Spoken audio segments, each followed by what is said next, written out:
Hi there, it's Steph. Thanks for popping by my channel. So, today I started by stamping my images with some VersaFine Onyx Black. I'm cleaning my stamps on my scrubber pad with some Hero Art cleaning stamp cleaner because VersaFine is very hard to remove with that product. I mean, you can clean it with some soapy water, but while you're working, it's not that practical. So that scrubbing pad is quite good for that. So I stamped all my images. I've stamped loads of images, but I didn't use all of them, so I only show you in the videos the ones that are relevant.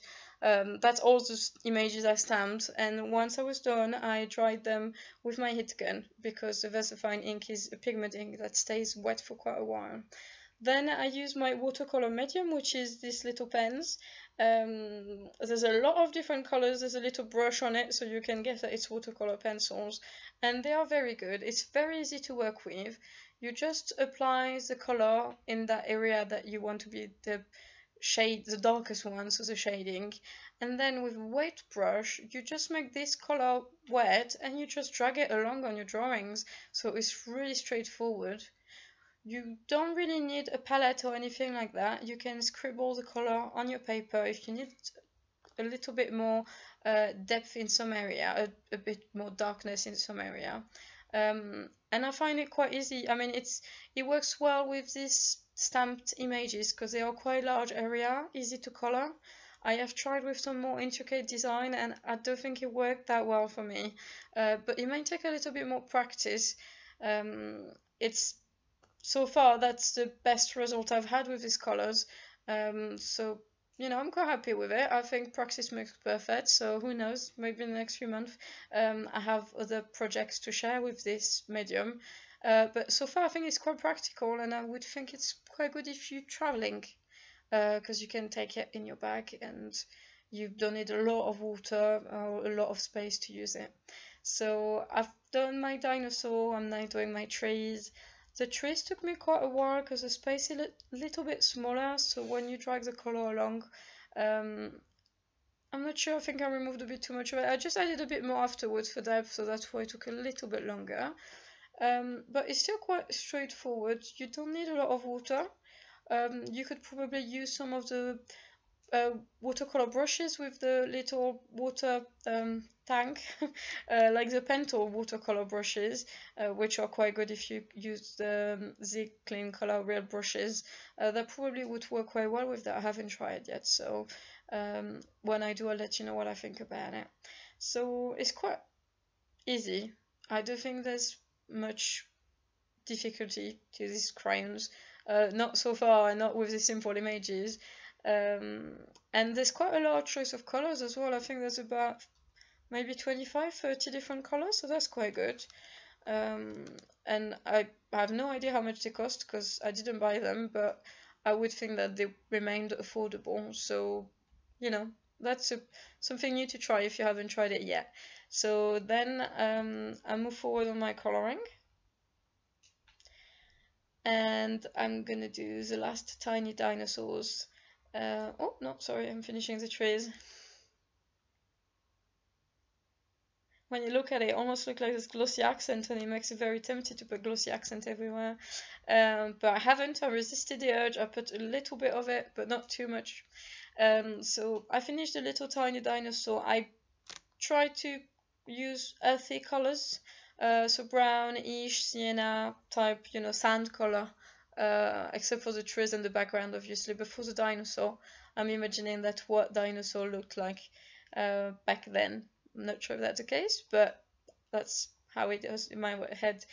So here are all the dinosaurs I colored. I've not used all of them, and I fussy cut them off camera. And that took quite a while because it's a little bit intricate when you bridge the little toes and wings and stuff like that. So then I use this new border dies I received, and I'm really happy with. I think the brand is La La Land or something like that. I just cut a few borders, and then I use the ink blending technique to do my background. So first I did the sky, the blue sky. It took me quite a while, so I sped that up a lot because it really took quite a while, and as someone said, it's really good arm workout. It takes a lot of strength, and you have to be patient. So something to practice. I need to keep practicing. Not quite there yet. um, but I did the sky in tumble glass, and then I did the, let's call it a hill, a green hill, with some mowed lawn, and the sky was done with tumble glass, which is great color to do a sky. So I've done two different hills because I wanted to kind of build a scene. It's my way of, I'm learning to build scenes with little, critters or little people or things like that. So again, the ink blending does take quite a while, but it's really worth it because I think it looks really nice in the end. It you it almost doesn't look like it's been ink blended. It looks like it's paper which has a color. So once I was done with the ink blending, I positioned the hills on my sky, on my cards, on my background, sorry, the way I wanted them, and then I just trimmed it so it all fits within my standard size card. I've stamped my grading onto my hill, and then I glued my background on my card. It's a bit beyond, so I've just trimmed the edge a little bit. Voila, so that's quite easy. And then I glued my heels onto my background. So as always, I use that double-sided tape. I know it's not the most practical or straightforward way, but it's easier for me. I know exactly where I apply my glue, so I know that it's glued and it won't move. So I've practiced a bit different places for my little stamped images, and that's what I came with. So this one is a congratulation card for a newborn baby in French, and I've added a mom and another dinosaur that just happened to be there. I've done an extra card with the other stamped images I've had that you can see just at the end of that video. And if you'd like to see more photos of it, you can head over to my blog or on Instagram.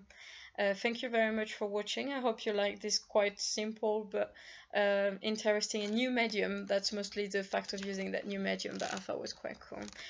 So have a great day and thank you. Bye!